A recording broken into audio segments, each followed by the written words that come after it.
ओम शांति।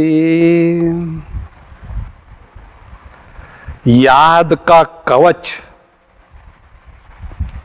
अनुभव करना अर्थात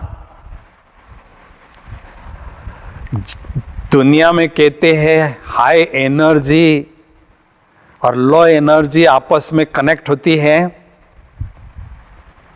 तो एनर्जी हाई एनर्जी से लो एनर्जी की तरफ प्रभावित होती है, प्रवाहित होती है। तो जब हम याद करते हैं तो बाबा से शक्तियां आत्मा की तरफ प्रवाहित होती है और वो शक्तियां हम कवच के रूप में अनुभव करते हैं। हमें अपनी सेफ्टी के लिए, बाबा के घर के सेफ्टी के लिए, अपने परिवार की आत्माओं के सेफ्टी के लिए ये याद का कवच अनुभव करना बहुत जरूरी है। सैनिक जब अपने सीमा पर जाती हैं तो बुलेट प्रूफ जैकेट पहनकर जाते हैं। दुश्मन की गोली लगने पर भी उन पर उसका कोई प्रभाव नहीं पड़ता है। तो ऐसे याद का कवच अनुभव करने से माया की दुनिया में रहते हुए हम माया के सूक्ष्म वारों से सदा सेफ रहते हैं। इसलिए बाबा कहते हैं ये माया का, रावण का, दुश्मन का राज है। इस राज में रहते हुए हमें हमेशा याद का कवच पहनकर रहना है।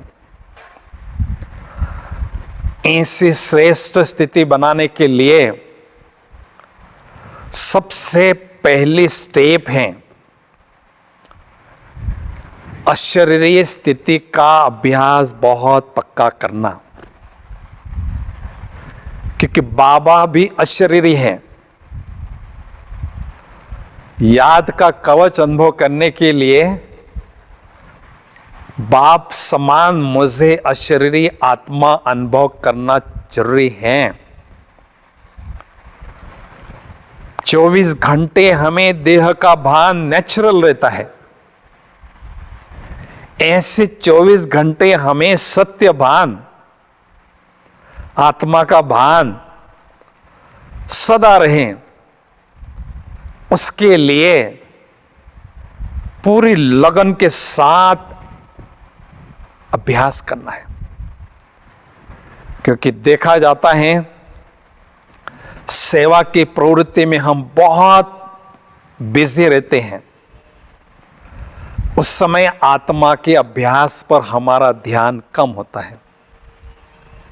लेकिन जितनी पकड़ मेरे बुद्धि की अशरीरी स्थिति पर होगी, उतनी ही मेरी पकड़ अशरीरी बाप को याद करने में होगी।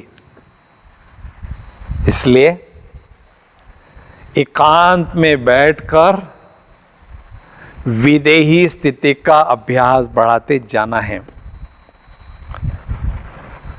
और ब्राह्मण जीवन में कोई भी अलौकिक अनुभूति तब होती है जब मन और बुद्धि के बारे में हमारे पास क्लियर अंडरस्टैंडिंग होती है। क्योंकि योगाभ्यास में इन दोनों शक्तियों का प्रयोग होता है। कौन सी शक्ति बुद्धि है, कौन सी शक्ति मन है?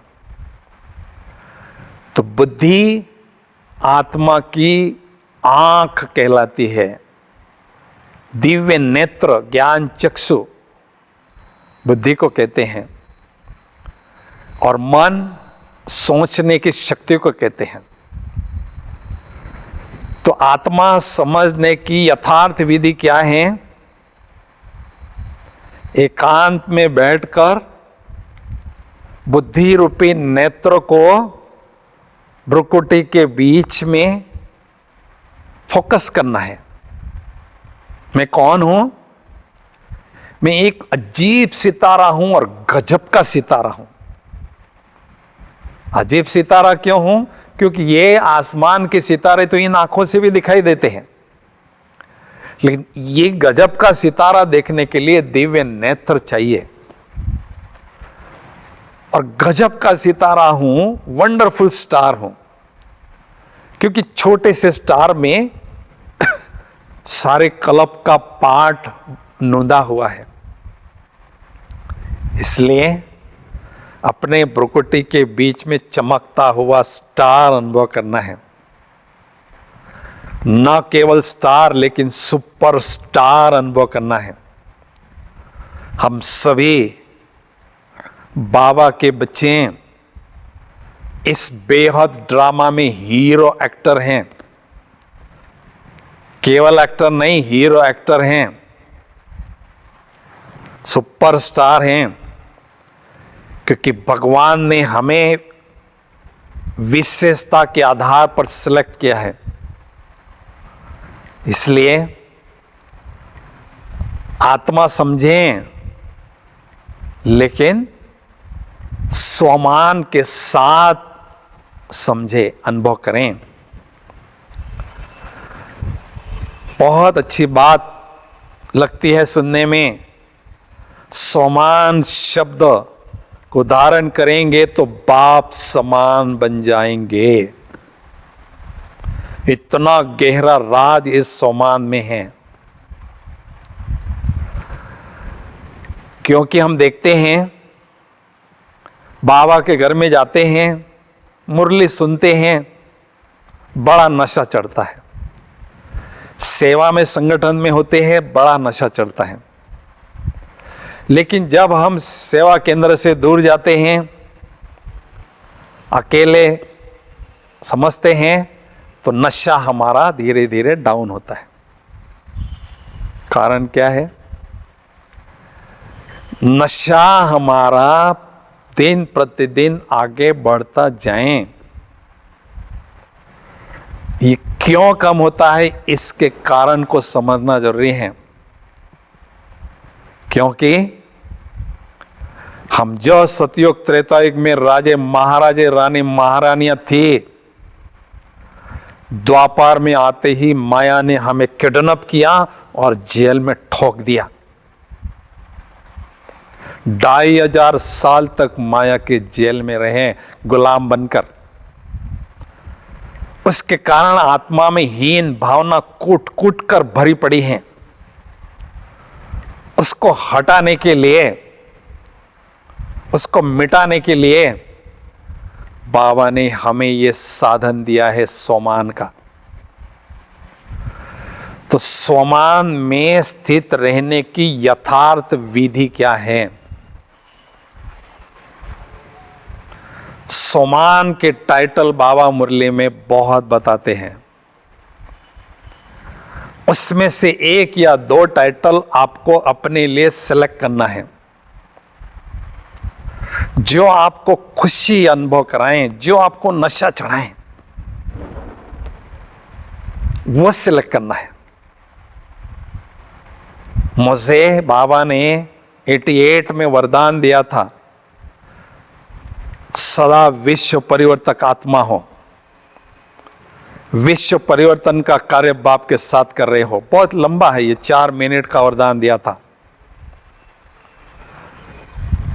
तो जब मुझे ये याद आता है मैं आत्मा विश्व परिवर्तक आत्मा हूं, 1 सेकंड में मुझे परम धाम की फ्लाइट मिल जाती है, बाबा के पास बैठ जाता हूं। स्वमान ये काम करता है। तो स्वमान में स्थित होने की विधि क्या है? पहले टाइटल सिलेक्ट करना है और उस पर बहुत अच्छी तरह से गहरा मनन चिंतन करना है। फिर उसके बाद उसमें स्थित होने का अभ्यास करना है। मैं आत्मा, सिंहासन क्या है? विश्व परिवर्तक आत्मा हूं, मैं आत्मा विश्व परिवर्तक आत्मा हूं। आप सिंहासन पर बैठ गए, सम्मान में स्थित हो गए, उसके बाद आपका सोचना, बोलना, कर्म करना, व्यवहार करना सब कुछ बदल जाता है। माया हमें सिंहासन से नीचे उतारने का प्रयास करती है, बाबा हमें सिंहासन पर बिठाने का प्रयास करते हैं। तो हमें क्या करना है? जो भगवान ने सिंहासन दिया है उस पर डटे रहना है, बैठे रहना है, क्योंकि यही हमें याद का कवच दिलाता है। यही हमें एक सेकंड में अनेक पद्मों की कमाई याद के द्वारा कराता है। इसलिए सम्मान में जब हम स्थित होते हैं तो ईश्वरीय नशा, ईश्वरीय खुशी का अनुभव होने लगता है। इसलिए कहते हैं जितना ईश्वरीय नशे में चूर उतना इस दुनिया से दूर। ये दुनिया किसकी है? माया की दुनिया है। हमारी दुनिया सतयुग में होगी, इसलिए हमें इस दुनिया से थोड़ा सा न्यारापन होना चाहिए। हम गीत सुनते हैं, ये दुनिया, ये महफिल मेरे काम की नहीं। वास्तव में काम के नहीं, ये पराई दुनिया है। यहां बाबा कहते सारे मरे पड़े हैं, आत्मा का ज्ञान ही नहीं है उनको। ब्रह्मा बाबा हमेशा इस संसार को न्यारे अनुभव करते थे। तो पाठ निभाना है, सेवा करना है, लेकिन कमल फूल समान यहां से हमें न्यारे रहना है, बुद्धि के द्वारा न्यारे रहना है। लेकिन शर्त यह है, जितना देह से न्यारा उतना बाबा का प्यारा। अब देह की कंपनी चाहिए, बॉडी की कंपनी चाहिए या गॉड की कंपनी चाहिए, आपको चॉइस है। बॉडी की कंपनी के बजाय गॉड की कंपनी, चॉइस है मेरे पास।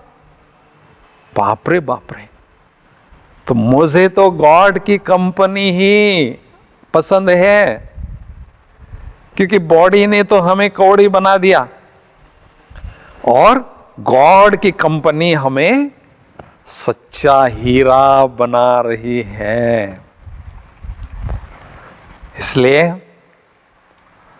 काम करते हुए, कारोबार संभालते हुए गुप्त ही गुप्त हमें अशरीरी स्थिति का अभ्यास करते रहना है। बस यही तपस्या करना।